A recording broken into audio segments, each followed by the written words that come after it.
Ay, Salaila, y un moroso, y el mapocho. Salaila tiene cartel de guapapo, sabeca y saliva. Salaila tiene cartel. We're here trying your Pinot Noir and your Chardonnay, so we could probably call this like a mini Burgundy in Itata. I don't know. It's an Itata in Itata. We don't hope to be Burgundy. We just hope to be the best we can be here in Itata to show what Itata can give in terms of climate, in terms of soil, in terms of grape to everyone.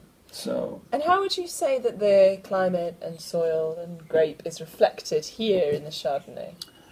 Well, the climate, it's intense because you have a big difference of temperatures between day and night, and you can see that intensity in the wines and in the grape when you taste it. But it also has a cool vibe. It's fresher than the usual central area in Chile, which give you that crisp acidity, that freshness that also it's reflected here. And the soils, the minerality you can taste in the wines and you can smell in the wines comes directly from the soils. You have a direct relation with the volcanic activity we have over here and the very old soils of Cordillera de la Costa, which is still remaining over this area, which also I hope we can see them in your wines. Absolutely, it's got this really nice kind of, like, I would describe it as a graphite nose. Yeah. And in the mouth, it's just got this punchy acidity that's coming through, but it's a really voluptuous wine, which, I mean, Chardonnay in some ways should be. And the other thing you get in the wines is also a very nice balance, which I also think you can see here in the raw nature. It's harmonic. And that I think you can taste it also in the wines, and that's a good thing.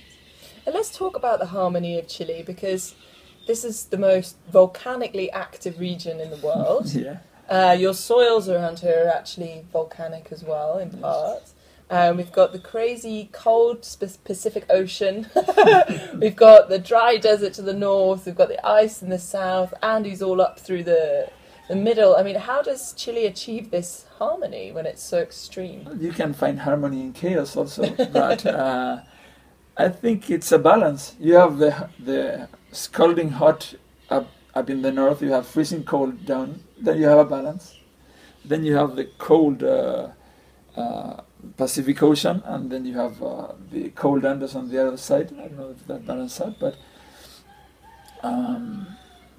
this is the oasis in the middle. Yeah, that's it. I think that's it. And I don't think every single place is useful, but you have some very interesting and lovely places around here to take advantage from. And I hope everyone start doing that. Absolutely. And here we're in Itata, so this valley is very renowned for old vines as well, and a long history in wine culture and winemaking. You were born in Concepcion, which is the biggest city in the region. And what's it like living in this region, and what kind of heritage do you think the wines have, and the food has, and the lifestyle here? It's really crazy because even though Itata is the oldest wine region in Chile, Concepcion doesn't have a very big wine culture. I think it's getting more now than it was that I used to have when I was a kid. And you can see, even though me was born in the city, when you speak with some other friends or relatives who had some relatives who lived inland, everyone used to make wines in their houses. And also there's a very interesting fact that in Tomé, which is the place where you're going in a few hours, there were 10 barrel makers. Really? Cooperages. And they used to do the wines here and send them in the cask down the Itata River or down the Ñuble River to the coast, and then put them in the ships and take them up to north. So I think there's a huge hidden wine culture, but it's not massive. It's not in the city, and I hope it start getting there. I think people is getting much more interested in wine now. Concepcion has evolved a lot in that way, but it still had a lot to learn, lots to improve. But it's very interesting what's happening right now. And I think, I mean, Itata, I think, is something, a valley that everyone's calling one of the most exciting valleys in Chile right now, in the future of Chilean wine. Yeah. But in terms of touristically, it's not really on the map. So as a local, what can you recommend that someone might come and enjoy in Itata? What should they eat? What should they see? Which places should they stay in? Well, you have some lovely places up in the Andes. If you like winter sports, you have that. And in a big ski area. Yeah, there's the Chillán. It's a lovely ski center with some very nice hotels and cabins up there.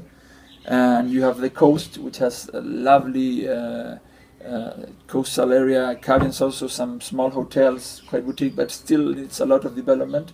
But it's quite interesting because you still get the true landscape. You get the true treatment, not the makeup one.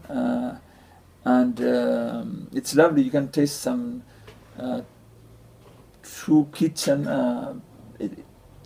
Chilean cuisine hasn't that a big tradition, but you can find some very interesting things. For example, in Concepcion, there's a small caleta, it's cove, isn't it? Yeah, cove, yes. Or like a bay area. Which it's renowned because every year they have the Changle festival. No, not Changle. It's Changai festival. What's Changai? Changai, it's a small crab. Oh, yummy. And every year they get together and they harvest lots of Changai, and they make empanada of Changai, I don't know, Changai stove, different preparations of Changai, and no one knows about it.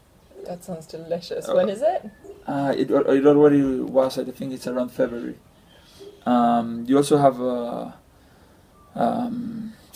the changle, which I was naming, it's a fungus. François knows a lot about it. It's a lovely fungus to eat, which also grows. It's very rare. You can find it in some forests, some native forests, and every year you get very little of it.